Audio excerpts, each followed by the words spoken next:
So being alone is so bad that it's considered torture by the UN if it occurs for more than 2 weeks. Although it only takes a few days for you to start getting permanent psychological damage. It's a big deal. We're wired to care. This is from one of the studies I love about oxytocin, which is that teams that succeed in basketball, American, touch each other more. There's a correlation. We resonate with each other. One of the best ways to get someone to like you, it turns out, is just to walk with them. And there's similar effects found just from tapping the same rhythm for 10 minutes. So I want to bring this to honest signals, which I think is where it all rolls up.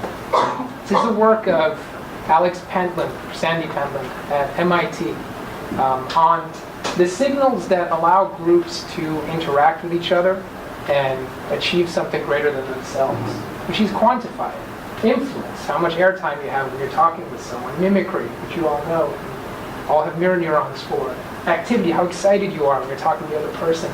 Consistency of speech patterns, which indicates that you know what you're talking about. Most importantly, the ability for the entire group to see the pattern that the entire group is experiencing. This is something I'll come back to as crucial if we want to make networks that work in the future. The impact, right? 8 people brainstorming, day 1, their natural patterns. Someone's dominating everything. You guys have all been in situations like that. By measuring these signals with capture devices that quantify all of them by looking at everything from mimicry to facial expressions to everything, they can give instant feedback. In that example, every day they gave the group feedback and it caused a balanced pattern. That is an app they built that brought people together in real time, helped the group to work better. So what happens when the Connect, which will be in your Xbox One that comes out at the end of the year, can measure all of these things with a simple API? What's the impact on health? So Doug Engelbart had it right 50 years ago. It's not about trading information in groups. It's about creating a shared space. That's why in his demo he had 2 cursors and 2 people interacting on the same thing. We have this perception that offline means authenticity, I'm here with you, and that online means anonymity, curation, putting up your own description of yourself. We need to collapse that. This is a great series of photos of people and their game avatars. And what I'm going to argue for is that we need to create social networks that help the emotions that this person is giving out as honest signals come out of their avatar. Principle number 1, shared by default. Ginger.io knows that you're depressed by the way that you use your phone to communicate with people. And it gives your doctor that information. You don't have to call them to tell them you need help. Fleeting. This is the second principle of these connections. If you think something's going to be recorded forever, are you going to want to give out your most honest and fleeting, true signals? No. And here's the evidence. Snapchat has massively destroyed Instagram's share of the photo sharing market. And it's caught up with Facebook. It's halfway there. And this is 6 months old. The third thing is anonymity. But I don't mean anonymity in the sense of you have a bag over your head. There's this phenomenon called pareidolia. You look for faces everywhere. I mentioned mirror neurons. We are built to detect these things.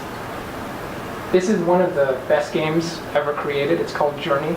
In it, your avatars are able to communicate only through gesture.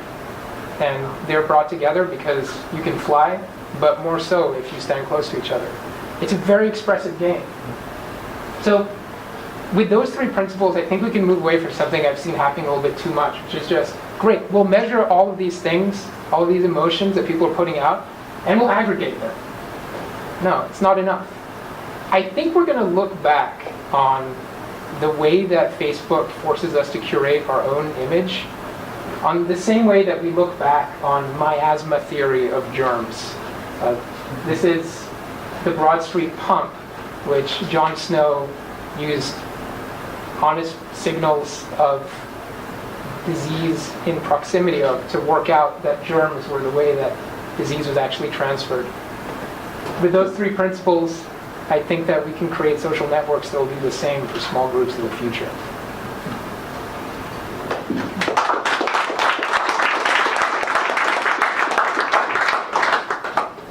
We'll take a few questions.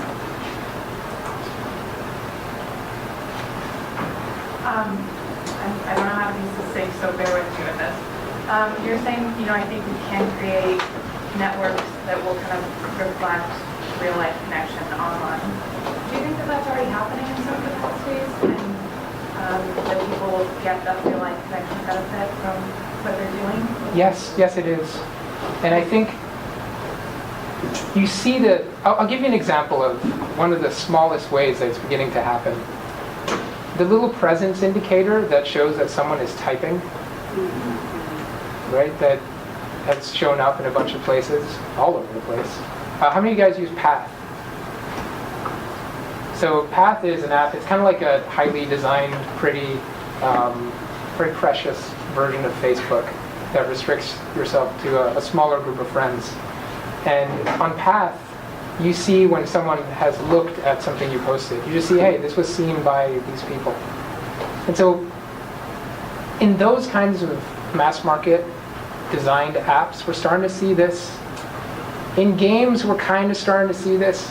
Journey's a good example of it because the things that I can't express naturally through my body posture, through my facial expressions, through how close I stand to you, through how I mimic you, I start to be able to express those in the way that my character moves. Games that allow me to do interesting things allow me to express interesting things. And the more that I can express, the more of my true personality is going to leak out. But it's going to be so much deeper when it's not just, oh, I move the mouse to look at something, but I move my eyes to look at you, and my character does the same. So we're starting to see it, but it's barely even the beginning.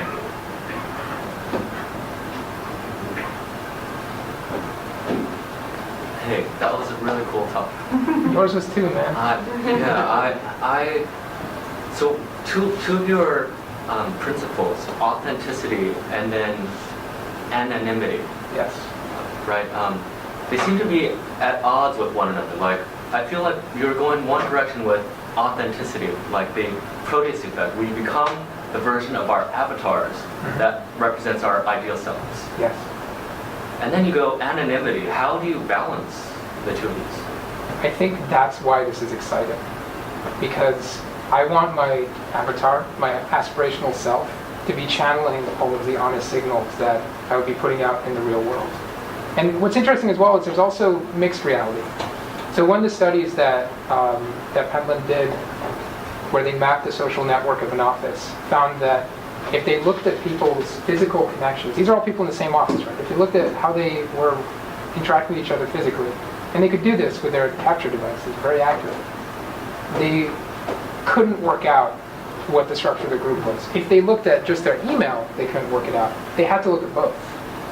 And so I think it's not that you're hiding yourself completely. I think it's that you are channeling all of these signals through something that might be more abstract. And if you have to hide yourself completely, like there's a lot of situations in crisis counseling and the like where you're talking to someone that you don't know because you can't talk to someone that you do, where you need a little bit more bandwidth to express yourself fully and for that person to receive those signals. And that's something that we can only do if we're capturing them using technology and sensors and then re-outputting them in some other form that someone else can interact with you with by. So this is a new thing. This is not something that was possible before. Masks used to be completely static, but they won't be. Thank you. Do you see the potential for self-discovery? Like, so if your journey character starts behaving and just mimicking how you're behaving, I would think that a lot of people might find surprised on how they really are, or who they really are. You know what I mean? So, because I find that in medicine, where oftentimes people are disconnected to actually what they are. Yeah. They're self-reported. They're already curating, and you if you're able to just mirror back what they're actually showing themselves, I think there's a lot of self-discovery potential in that. I totally agree. I think people already experience this when they take things like Myers-Briggs tests. Now, this is the Myers-Briggs test that is constantly running and that is helping you to be a better person, basically. And through avatars, yeah. I think we might be hearing a little bit more about that very soon. But yeah, absolutely. I think there's been work done in that area, and that kid is a good example. People self-actualize through the avatars that they put out in the world. And they already, one of my favorite studies shows that, so we all know that people who are more attractive do better in life and are more extroverted. There's research on that. The same is true if you pick a more attractive avatar in World of Warcraft. So I don't have the succinct answer to that, but yes, emphatically yes. Yeah, but I would add to that attractiveness is more a state of mind than a physical look, and people don't realize that. That's what that shows. You know, just like sexy. Sexy is not a size or a shape or a color or a form. It's an attitude. So And it's subjective. people get that after.